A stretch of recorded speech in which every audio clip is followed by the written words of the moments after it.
အားလုံးပဲမင်္ဂလာပါရှင်ပရိသတ်တွေရဲ့အားပေးမှုကြောင့် YouTube ကနေဆူရရှိခဲ့တဲ့မြန်မာဒေသရှင်အေးမြတ်မို့မင်္ဂလာပါပရိသတ်ကြီးသူတို့လိုမတန်ဆွမ်းတဲ့သူတွေကိုအားမပေးချင်နေပါသို့တော်လည်းပဲနှိမ့်ချဆက်ဆံပြောဆိုတာမျိုးကိုတော့မလုပ်ကြပါနဲ့ဆိုပြီးတော့ပရိသတ်တွေကိုပုပ်ပွင့်လင်းလင်းပြောလာခဲ့တာကတော့အဆိုတော့အေးမြတ်မို့ပဲဖြစ်ပါတယ်ရှင်ချုံမမိုင်းတချင်းနဲ့နမေကျော်လာခဲ့တဲ့မတန်ဆွမ်းဆိုတော်မလေးအေးမြတ်မွန်ကတော့ပရိသတ်တွေရဲ့အားပေးမှုကြောင့် YouTube ကနေပေးတဲ့ဆုကိုရရှိသွားတာပဲဖြစ်ပါတယ်။အဆိုတော့အေးမြတ်မွန်ရဲ့ချူသားတဲ့အတန်လေးကြောင့်လည်းသူမရဲ့တခြင်းလေးကပရိသတ်တွေအကြိုက်တွေ့နေတာပဲဖြစ်ပါတယ်။အေးမြတ်မွန်ရဲ့မြမတန်စင်တခြင်းလေးတွေကပရိသတ်ရင်ထဲကိုထိခဲ့တာမို့လဲအချိန်တို့အတွင်းမှာတော့အောင်မြင်မှုကိုအတိုင်းအတာတစ်ခုထိရရှိထားတာလည်းဖြစ်ပါတယ်ရှင်။အခုဆိုရင်တော့ပြည်သူတွေချစ်တဲ့မြမတန်စင်အဆိုတော့အေးမြတ်မွန်ကတော့တော်ရုံရဖို့မလွယ်တဲ့ YouTube ကနေပေးအပ်တဲ့ဆုကြီးကိုလည်းရရှိခဲ့ပြီလည်းဖြစ်ပါတယ်။အခုလိုမျိုးဆုရလို့လည်းအရန်ကိုပျော်ရွှင်နေပြီးတော့ပရိသတ်တွေရဲ့အားပေးမှုကြောင့်ရရှိထားတာလို့လည်းပရိသတ်တွေအားလုံးကိုလည်းကျေးဇူးအရန်တင်ပါတယ်ဆိုပြီးတော့လည်းအဆိုတော်အေးမြတ်မွန်ကပရိသတ်တွေကိုယင်ဖွင့်ထားတာပဲဖြစ်ပါတယ်။အဲ့ဒီဆုကိုရဖို့လည်းမမျှော်လင့်ထားဘူး။သမီးကိုချစ်လို့အားပေးတဲ့ပရိသတ်တွေကြောင့် YouTube ကနေပေးတဲ့ဆုလေးရရှိခဲ့ပြီးအရန်လည်းပျော်ပြီးတော့ကျေးဇူးလည်းတင်မိပါတယ်။ဆုလေးရတော့လိုက်ပြီးကြွားဖြစ်တာပေါ့နော်။အခုအဖေနဲ့အမေအားကိုရတဲ့သမီးတစ်ယောက်ဖြစ်အောင်လည်းကြိုးစားနေတယ်။ပြီးတော့ပရိသတ်ကြီးအတွက်လည်းတချင်းကောင်းလေးတွေဖန်တီးတင်ဆက်သွားမယ်လို့လည်း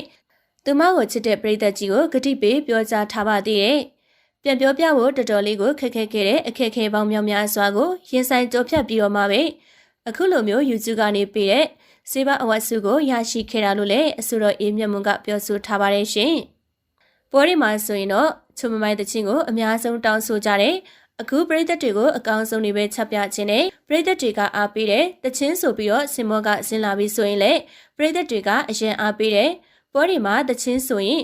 ပရိသတ်တွေရဲ့လက်ခုပ်တန်းကခွန်အားဖြစ်စေရပါတယ်လို့လည်းအေးမြတ်မွန်ကသူမရဲ့ခန်းစားချက်ကိုဖွင့်ဟလာခဲ့တာပဲဖြစ်ပါတယ်။နယ်တွေမှာတချင်းသွားဆိုရင်လည်းမြေပဲထုတ်လေးတွေကအစဆူချကြတယ်ပရိသတ်ကဘာပဲပေးပေးတန်မိုးထားပါတယ်ပရိသတ်တွေပေးတဲ့မြေပဲတွေကိုအိမ်ရောက်တော့ပြုတ်စားလိုက်တယ်စုချင်းငွေဆိုရင်လည်းအများဆုံးကျဆက်လေးသေးလောက်ထိစုချခံရဘူးတယ်လို့လည်းအဆိုတော်အေးမြတ်မွန်ကပရိသတ်အားပေးတဲ့အကြောင်းကိုပြောပြထားပါသေးတယ်ရှင်။အဆိုတော်အေးမြတ်မွန်တယောက်အခုလိုမျိုးအောင်မြင်မှုမရခင်တုန်းကတော့မတန်ဆွမ်းတယောက်ဖြစ်တာကြောင့်လည်းလက်မပါတဲ့အဆိုတော်ကိုဘသူတွေကငားမှလဲဆိုပြီးတော့အမေမကြည်လင်တဲ့ပရိသတ်တချို့ရဲ့ဝေဖန်ပြောဆိုမှုတွေကိုလည်းခံခဲ့ရတာပဲဖြစ်ပါတယ်။အဲလိုမျိုးဝေဖန်ပြောဆိုမှုတွေရှိနေပေမဲ့လည်းကိုယ့်ဘဝရဲ့ရည်မှန်းချက်ဖြစ်တဲ့အဆိုတော်တယောက်ဖြစ်အောင်အပြင်းထန်ကိုကြိုးစားခဲ့ရတယ်လို့လည်း